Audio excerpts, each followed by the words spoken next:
Hello student, आज हम लोग जैसा कि यहाँ पे ऑलरेडी लिखा है खंड ग ग्रामर सेक्शन होता है, व्याकरण। तो इसमें हमको क्या क्या पढ़ना है। सबसे पहले नंबर 1 में यहाँ पे लिखा है पद और पदबंध, जो कि एग्जाम में 2 मार्क्स का आता है। कितने मार्क्स का? 2।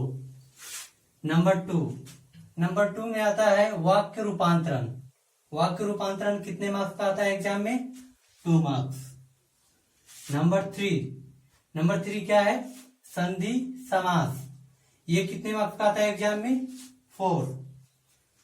नंबर 4 अशुद्ध वाक्यों का शोधन, मतलब ये कि जो गलत सेंटेंस होता है उसको सही करना होता है इसमें। तो ये कितने मार्क्स का आता है? 4 मार्क्स।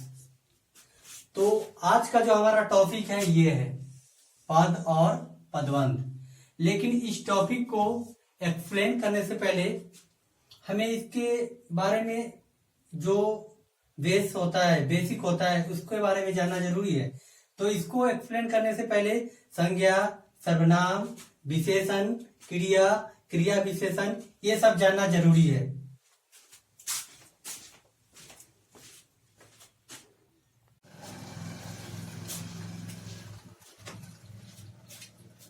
तो हम लोग अभी संज्ञा के बारे में डिस्कस करेंगे। नाउन, संज्ञा। क्वेश्चन नंबर 1 है यहाँ पे, संज्ञा किसे कहते हैं? संज्ञा किसे कहते हैं? अब यहाँ ध्यान देने वाली ये बात है, यहाँ पे आंसर लिखा है किसी व्यक्ति, वस्तु, प्राणी, स्थान या भाव के नाम को संज्ञा कहते हैं। बहुत सिंपल सी बात है। A noun is a naming word. किसी भी नाम को संज्ञा कहते हैं, या फिर दूसरे शब्दों में बोले तो कोई भी चीज जो हमें दिखाई दे रहा है, सपोज दैट ये मार्कर, ये भी संज्ञा है। ये व्हाइट बोर्ड, ये भी संज्ञा है। किताब, कलम, पंखा, गाय, बकरी, मनुष्य, जो भी चीज हमें दिखाई देता है वो सब संज्ञा है। एनी नेम, चाहे वो जगह का नाम हो, चाहे वो नदी का नाम हो, पहाड़ों का नाम हो, किसी स्थान का नाम हो, किसी कंट्री का नाम हो, किसी लैंग्वेज का नाम हो, सारा का सारा क्या है? संज्ञा है। अब ध्यान देना है, यहाँ पे जो भी चीज दिखाई देता है वो सब क्या है? संज्ञा है। तो जैसे पे यहाँ एक उदाहरण है, यहाँ पे श्री राम क्या है? ये भी एक नाम है ना, तो ये भी संज्ञा है। हिमालय पर्वत, वो भी संज्ञा है। गंगा, ये भी संज्ञा है। गाय, काउ, ये भी संज्ञा है। चादर, जिसे इंग्लिश में शॉल कहते हैं, ठंड के टाइम में जो ओढ़ता है ना ऊपर से, उसी को बोलते हैं, इत्यादि। क्वेश्चन नंबर 2 पे हम लोग अभी ध्यान देंगे। संज्ञा के कितने भेद होते हैं, उनके नाम लिखे। संज्ञा के 3 भेद होते हैं। संज्ञा के कितने भेद होते हैं? 3।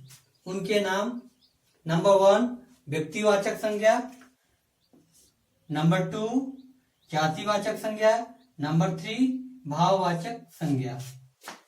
इसमें कोई दिक्कत नहीं होना चाहिए, क्योंकि हमको ये जानने के बाद ही आगे पद और पदबंध अच्छा से सीख पाएंगे। जो स्टूडेंट अगर ये अच्छे से नहीं सीख सकता, अच्छे से ध्यान नहीं देगा, वो संज्ञा वो अच्छे से सीख नहीं पाया, तो पद और पदबंध में बिल्कुल नहीं सीख पाएगा। इसीलिए बेसिक जानना जरूरी है। अगर ये अच्छी तरह से हम सीख लिए तो आगे बहुत ही इजी होने वाला है। इसलिए बहुत ही अच्छी तरह से ध्यान दो।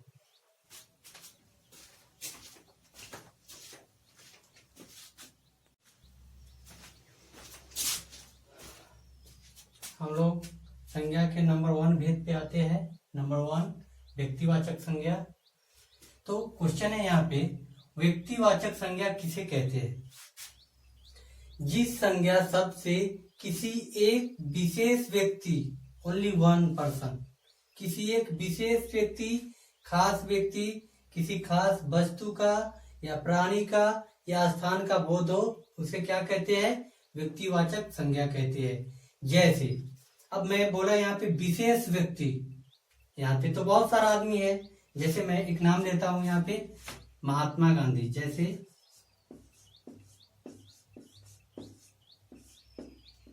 महात्मा गांधी,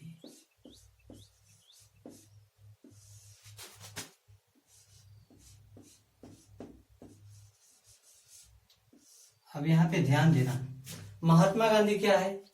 एक विशेष व्यक्ति है ना, क्योंकि महात्मा गांधी के जैसा और कोई महात्मा गांधी है इस दुनिया में? तो वैसा व्यक्ति जो इस पूरे वर्ल्ड में ओनली वन हो, केवल एक हो, उसे क्या कहते हैं? व्यक्तिवाचक संज्ञा कहते हैं। जैसे मिजोरम,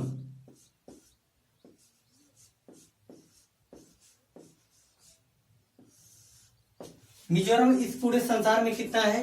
पूरे वर्ल्ड में कितना है? बहुत सारा है? नहीं ना, ओनली वन। इसीलिए मिजोरम क्या होगा? वो भी व्यक्तिवाचक संज्ञा होगा। जैसे गंगा, गंगा जो रिवर गंगा इस दुनिया में कितना है? ओनली वन है। इसीलिए ये क्या होगा? व्यक्तिवाचक संज्ञा होगा। कुछ और उदाहरण लेते हैं। जैसे तुम्हारे विलेज का नाम क्या है? कमला नगर। तो कमला नगर इस संसार में कितना है? तुम्हारा गांव का नाम सिर्फ एक ही है, चौंगते एक ही है, आइजोल एक ही है। जैसे हमारे यहाँ का नाम है पटना, पटना कितना है? ओनली वन है पूरे संसार में, तो वो भी क्या होगा? व्यक्तिवाचक संज्ञा। मतलब ऐसा व्यक्ति जो पूरे संसार में सिर्फ एक हो।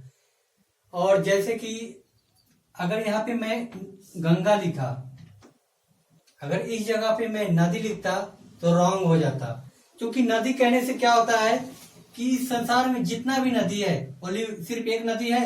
नहीं ना, इस संसार में बहुत सारे नदी है। गंगा नदी है, यमुना नदी है, सतलुज नदी है, बागमती है, बूढ़ी गंडक है, कृष्णा है, कावेरी है, so many river is there.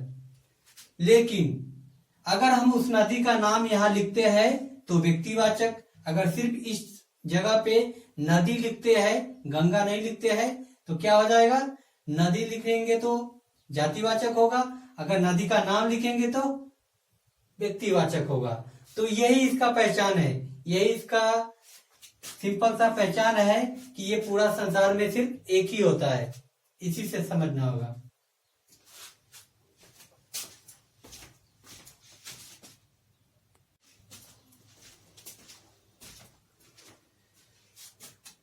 Question number 2।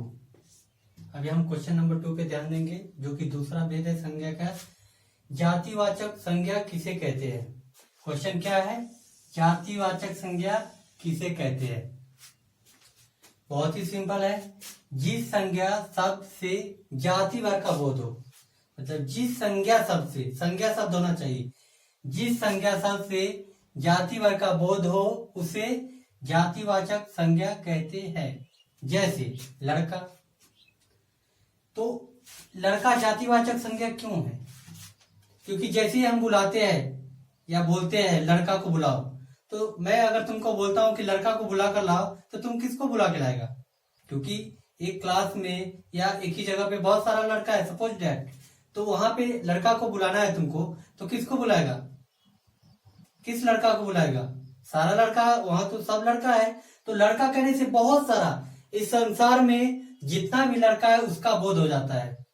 इसीलिए एक लड़का बोलने से लड़का जाति का बोध होता है, इसीलिए ये क्या हो गया? जातिवाचक संज्ञा। लड़की, लड़की कहने से भी सेम है। अगर हम लड़की बोलते हैं तो इस संसार में जितना भी लड़की है, वर्ल्ड में जितना भी लड़की है, सारी लड़की जातियों का बोध होता है यहाँ पे। इसीलिए लड़की भी क्या है? जातिवाचक संज्ञा है। गाय, काउ, गाय, जैसे ही हम बोलते हैं गाय, तो गाय कहने से क्या पता चलता है? गाय तुम्हारे पास है, मेरे पास है, और भी किसी के पास होगा, और भी दूसरे के पास होगा, तो यहाँ हर किसी के पास गाय होता है।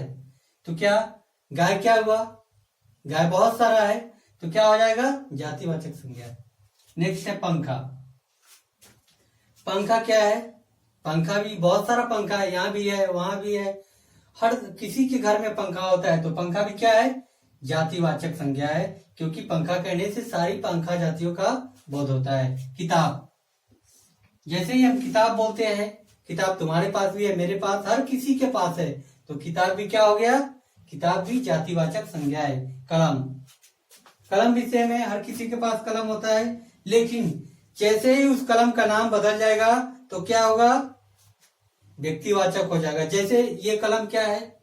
अगर मैं सिर्फ कलम बोलूंगा तो ये जातिवाचक है, क्योंकि मेरे पास, तुम्हारे पास, सबके पास ये कलम है।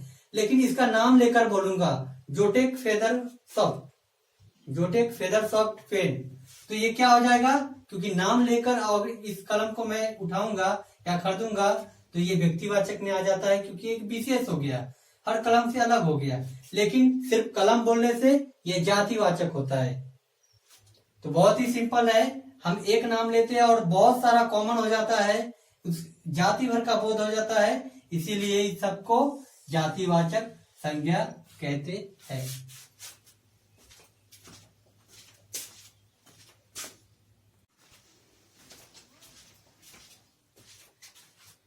नंबर 3 पे हम लोग आएंगे, भाववाचक, जो तीसरा भेद है संज्ञा का। तो क्वेश्चन नंबर 3 है यहाँ पे, भाववाचक संज्ञा किसे कहते हैं। क्या है क्वेश्चन, भाववाचक संज्ञा किसे कहते हैं। आंसर है हमारा, जिस संज्ञा शब्द से किसी के गुण, गुण जो होता है, हर किसी के अंदर में गुण होता है ना, अच्छाई बुराई जो भी हो, हर इंसान के अंदर में कुछ गुण होता है, उसी को गुण कहते हैं। दोष, दोष का मतलब होता है बुराइयां। स्वभाव, उसका स्वभाव कैसा है, नेचर, जिसको हम बोलते हैं तुम्हारा नेचर कैसा है, तो उसी को स्वभाव बोलते हैं। दशा, स्थिति, वो कैसे रहता है।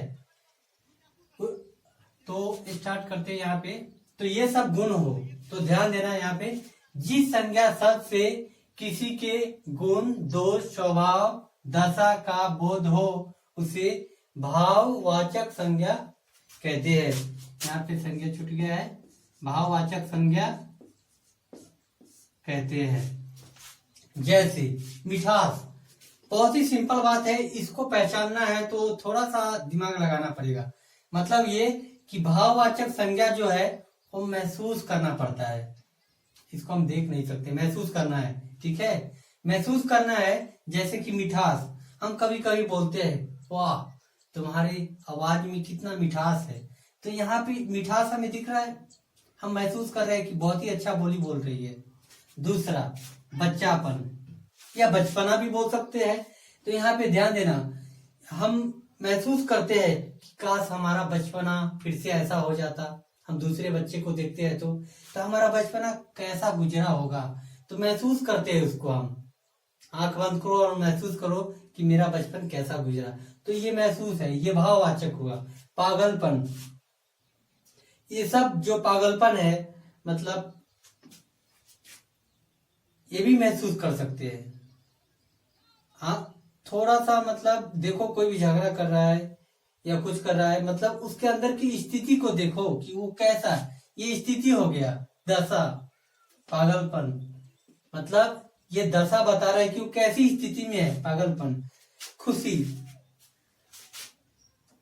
खुशी का मतलब हो गया जो खुश होता है, लेकिन खुश होना, खुश विशेषता हो गया, विशेषण हो गया वो। और यहाँ क्या है, खुशी, ये ध्यान देना, अगर मैं यहाँ पे बच्चा लिखा होता, अगर मैं यहाँ पे बच्चा लिखता तो बच्चा क्या है, अभी थोड़ा देर पहले मैं बताया बच्चा क्या है।